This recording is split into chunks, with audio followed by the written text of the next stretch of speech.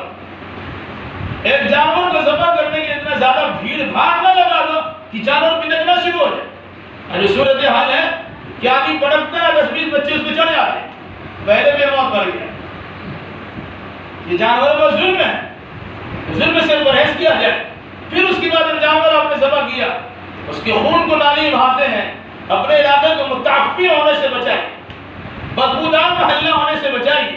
پانی کا اچھا انتظام کیجیے، اس کی گوبر کی صفائی ہو جائے، اس کے فضلات کی صفائی ہو جائے.